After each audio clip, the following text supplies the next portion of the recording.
나와 내 가족의 건강을 챙기는 시간, 데일리 건강입니다. 오늘은 수부외과 세부 전문의 김강욱 원장과 함께하겠습니다. 안녕하세요. 네, 안녕하세요. 정형외과 전문의, 수부외과 세부 전문의 김강욱입니다. 네, 반갑습니다. 네, 반갑습니다. 네, 오늘 어떤 주제로 함께 얘기를 나눠볼까요? 정확한 통계는 나와 있지 않지만 국내 손가락 절단 사고는 한 해에 1만 2천여 건 정도 일어난다고 추정되고 있습니다. 네. 그런데 절단된 후 응급처치가 제대로 되지 않아 성공적인 접합이 어려운 경우가 많은데요. 손가락 절단 사고는 언제든 누구에게나 일어날 수 있는 사고입니다. 그래서 오늘은 수지 접합을 주제로 준비했습니다. 네, 알겠습니다. 자, 데일리 건강 오늘의 주제는 수지 접합입니다.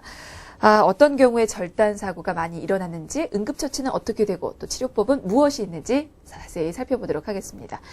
자, 손가락 절단 사고 보통 어떤 경우에 일어나는지부터 좀 여쭤볼까요? 네, 과거에 비해 산업 근로자의 근로 환경이 안전하게 바뀌긴 했지만 아직 우리나라에서는 산업재해로 인한 손가락 절단이 많습니다. 네. 절단하면 날카로운 칼에 싹둑 잘린 것이 떠오르지만 그런 경우는 오히려 드물고요. 기계톱에 의한 손가락 절단이나 프레스 기계에 의한 압계 절단이 흔합니다. 또한 밧줄이나 와이어를 이용한 작업이나 드릴 같은 회전 공구를 손가락이 감기면서 절단되는 경우도 있습니다. 그렇군요. 그러니까 아직까지는 현장에서 산업재해로 일어나는 사고가 많다는 말씀이셨는데 그렇더라도 일상생활에서도 언제든지 이 절단 사고는 일어날 수도 있을 것 같아요. 어떤 경우에 일어날 수가 있겠습니까? 그렇습니다. 일상생활 중에서 일어나는 절단 사고는 문에 끼이는 사고가 많은데 차문이나 트렁크 문에 잘리는 경우가 많고 특히 어린 아이들이 문틈이나 에스컬레이터에 끼어서 절단되는 경우가 많습니다. 드물게는 반지를 끼고 있는 손가락이 어디에 걸려서 반지부터 손톱까지 손가락 피부가 훌러덩 벗겨지는 것도 절단에 속합니다. 그렇군요. 아차하는 순간 벌어질 수 있는 그런 일들이었습니다. 근데 이 절단도 종류를 나눌 수가 있다면서요? 네. 일반적으로 절단 부위의 연결 조직이 전혀 없는 경우를 완전 절단이라 하고요. 네. 힘줄이나 힘줄이나 뼈는 연결성이 있지만 동맥혈관은 완전 절단되어 원위부에 혈양이 없는 경우를 불완전 절단이라고 합니다. 그러니까 완전 절단과 불완전 절단으로 나뉠 수가 있군요. 그러면 이 종류에 따라서 어떤 치료 방법이라든지 예후가 좀 달라질 수도 있는 겁니까? 네. 완전 절단이나 불완전 절단이나 동맥혈관을 이어주는 수술은 필요합니다. 네. 일반적으로 손상이 심할수록 그 결과와 예후는 차이가 있겠죠. 네. 그러면 궁금한 게 이 손가락 절단이 문제가 되는 이유를 좀 여쭤보고 싶어요. 특히 어떤 문제가 되는 손가락이 좀 따로 있을까요? 절단이라 하면 우리 신체의 일부를 잃게 되는 것이죠. 따라서 절단된 부위가 담당하는 신체의 기능과 외관산의 상실이 일어나게 됩니다. 절단된 부위의 위치와 범위에 따라 그 차이가 크게 일어날 수 있습니다.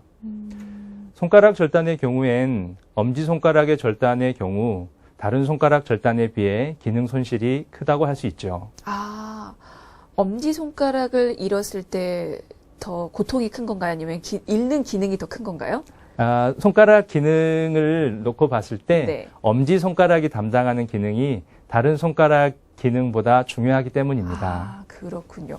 그렇다면 이 엄지손가락 절단이 다른 손가락에 비해서 어떤 예후라든지 아니면 수술 경과도 더 안 좋지 않을까라는 생각도 좀 드는데 어떻습니까?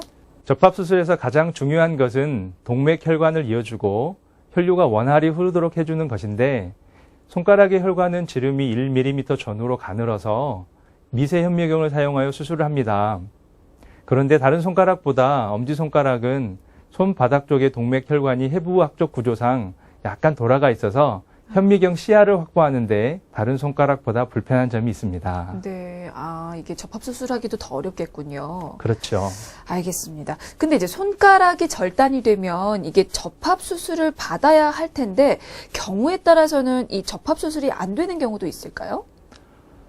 손가락 절단 환자 모두가 접합수술이 가능한 것은 아닙니다. 절단 부위의 위치와 손상 정도에 따라 수술의 가능 여부 및 성공 여부가 차이가 있죠. 일반적으로 날카로운 물체에 의한 절단보다는 기계에 눌리는 앞괴 절단 손상의 경우가 손상 정도가 심한 편이어서 광범위한 혈관, 피부 손상으로 접합 수술이 어려운 경우가 많고요. 형체를 알아볼 수 없는 정도의 손상이 있는 경우에는 접합 수술이 불가능한 경우도 있습니다. 또한 환자의 나이와 건강 상태가 장시간의 수술과 마취, 그리고 항지혈제, 혈관 확장제와 같은 약제를 사용하는 것을 견딜 수 있어야 합니다. 네.